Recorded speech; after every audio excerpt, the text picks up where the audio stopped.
Hello, my name is Jonathan West. I am the Knox County Agriculture and Natural Resource Agent Intern for 2016. I'm a junior at the University of Kentucky and I'm an agriculture education major. Here is the Knox County Extension Office. On my first day, I was welcomed by smiling faces that are very familiar to myself. Being raised and living on a beef cattle and crop farm, I have been here many times to work with Wayne, my supervising agent, as well as the 4-H agent in my youth days. I was very eager to get the inside look at the extension from the agent's perspective. While examining the county's needs, I determined that we have an ample amount of producers who have beef cattle and other livestock, yet we do not have a 4-H livestock club. Personally, I show Charolais cattle, so I came up with a plan to incorporate showing of beef cattle into a beef interest day. This was open to all producers but targeted the beginning or non-established beef farmer the most. During this event, we talked about the basics of beef cattle, different breeds, cattle selection, nutritional needs of beef cattle, handling and facilities necessary for beef cattle, the cattle market, and showing and promotion of beef cattle. The day started off in the extension office where this information was presented to the participants. Lunch was served, and once lunch was finished, we proceeded to my family's beef cattle farm. Here, participants got an up close and personal experience with the cattle. They all got to see the proper care of show cattle, and the older participants got to see a variety of cattle and discuss the characteristics of good cattle they had learned in the classroom portion. Overall, the day was a great success. However, the number of participants wasn't as many as we had hoped for. The beef producers in this area have a daytime job and farm on nights and weekends, making it hard for them to make it out to programs like this. Pictured at left is local FFA and 4-H member Jonah West showing his Charolais bull. To the right is myself presenting at the Beef Interest Day. While living in Knox County made me believe that I had a good grasp on local agriculture, I was completely wrong. I thought that we had 2 or 3 greenhouses that sold plants, which is true. However, commercial horticulture is a predominant source of income for many farmers here. This was an obstacle for me to overcome. Not only was it an obstacle for me, but my supervising agent had to overcome this as well. Once the tobacco buyout occurred, it left many farmers wondering how they could make ends meet. Kirby had worked with specialists to find producers many ways to make money back with high tunnel greenhouses. Today we have over 10 producers in the county that grow with these and sell at private markets as well as the farmers market. Bill Hacker, an ex-tobacco farmer, was the first in the state to grow determinate tomatoes with soilless culture. I believe that with these advancements it has helped tobacco farmers regain some of their lost income. Pictured is a local producer's high tunnel greenhouse as well as the other produce that he produces. In the next picture is a local producer's tomatoes that are produced with soilless culture. In Knox County, being a county that is linked into the Appalachian Mountains, we have an abundance of natural resources, and one of these is timber. The timber industry affects many household incomes in this county. With Patterson Chip Company in Barberville, it allows loggers the ability to sell chipwood directly to them, and they process the wood, chipping it and hauling it to paper mills around the state and in Tennessee. Not only do they purchase chipwood from loggers, they also purchase hardwood and market it to be sold to sawmills. Most loggers have some type or kind of agriculture enterprise. With this, going to Patterson's allows us to be able to talk to loggers about their work and jobs logging, as well as for farm related enterprises at the same time. For those who are not familiar with extension, it allows them to get acquainted with their ANR agent. Pictured is the sawmill here, the pile of wood chips, the wood chipper itself, their small sawmill that they run, the excavator that they use to load the chipper, and their large wood stockpile. As we all are familiar with the extension services that we offer, soil testing is a service that farmers and homeowners alike utilize annually. In the picture, you can see a local farmer who is disking up his land and planting his corn directly behind it. This allows the proper fertilizer for the field to be worked into the ground. This farmer elected to do this due to the extensive amount of rain and having to plant later on in the year than he would like to have done. Today, this farmer's corn is very prosperous, as well as most of the other farmers in the county. In the next picture, you will see another farmer who is raking his first cutting of hay. As we received his soil analysis, he applied the proper fertilizer and amount. Needless to say, he was very pleased with his end results.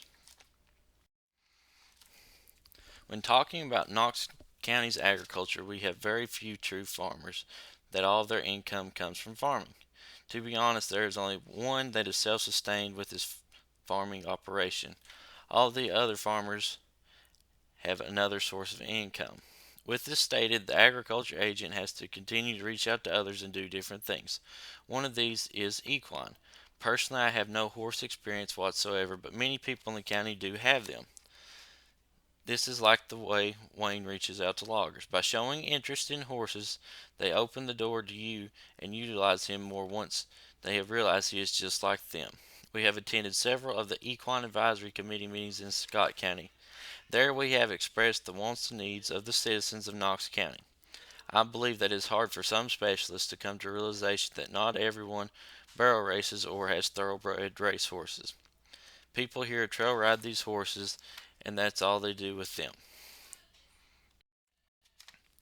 Kentucky has a very diverse agriculture background, and it has to be catered to all ways of life. In the picture, you can see Mr. Kirby examining horses of local producers. In the next picture, you can see a local veterinarian performing an ultrasound of a mare, of a Knox County producer's mare.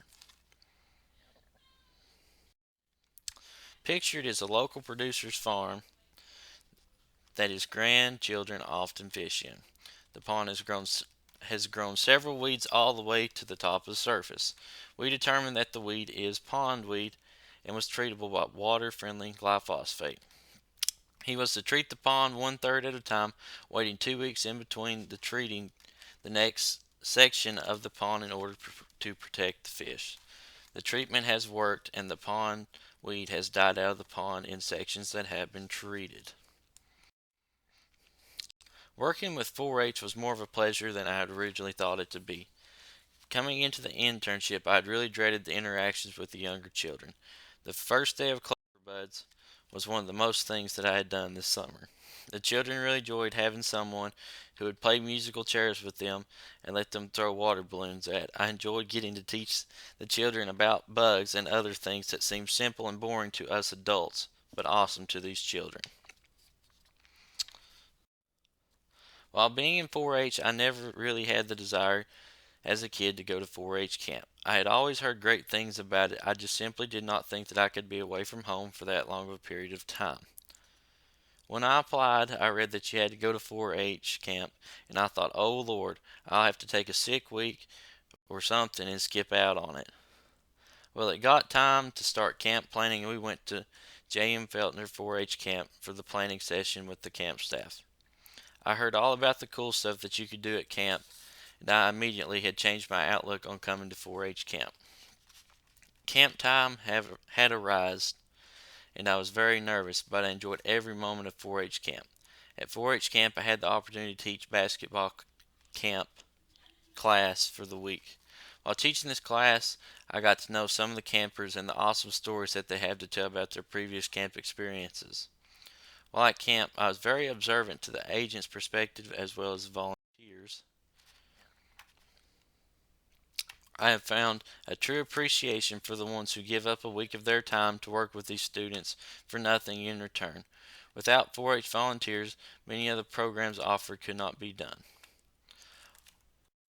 While at Feltner, they had recently got the aqua climb wall, which immediately appealed to myself as well as the many excited kids. One evening after the Water Olympics, I was given the opportunity to climb the wall, and boy did I climb it. I made it up all 3 sections of the wall, which made me feel like a kid all over again. No other camper had accomplished this. I also got to ride the zip line, in which you had to climb a huge rock wall to get up to zip. Several times climbing the wall, I slipped only to hear my agent saying, "I'm sure glad that isn't Mount Rushmore, 'cause if it was, you'd sure be dead." Once I'd made it to the top, I was nervous, but the camp staff made me feel energetic and not so scared. I went for the zip and went flying through the air, and it was scary, but it was completely fun. With this, it really opened my eyes to becoming a 4-H agent. Pictured is the kids one night at Sally. To the left, we had the opportunity to sell slushies and snow cones to the kids. And to the right is a picture of me and one of the campers on the bus ride home from 4-H camp. I've learned a lot of things from my supervising agent Wayne Kirby this summer. The most important thing that he has stressed to me is to treat everyone the same. This is a very valid point that he makes. It is easy to get caught up going to big farms with new John Deere tractors and state-of-the-art facilities and not go visit the small producers. The small producers are just as important as the large producers. The next thing he has stressed to me is no matter how much you dislike something, you must ensure that you get the producer the proper information to help with their agriculture endeavors. Something that I dislike doesn't mean that every producer doesn't have to like it. You have to overcome the differences and help them just like you would someone with 200 beef cattle. The third major thing that he has stressed to me is that you have to fit in with the people. With the very diverse culture of Eastern Kentucky, if you look or act better than them, they will just write you off. I immediately knew that this is a blue jeans and polo dress code after he said that. The next thing that I was taught is that you are aid to a farmer, not their boss. When they ask for help and you give recommendations, you cannot get discouraged if they do not do what you recommend. It's their choice and their money. I would like to think that after seeing the inside of Extension that I would love to become an agriculture agent in the future. I believe that there is a bright future for the agriculture in the state as well as Eastern Kentucky. If we can bridge the gap between producers and the newest technologies offered, that production rates and yields will soar. I look forward to seeing agriculture change in years to come. As Thomas Jefferson said to George Washington, agriculture is our wisest pursuit because it, in the end, will contribute most to real wealth, good morals, and happiness. Thank you.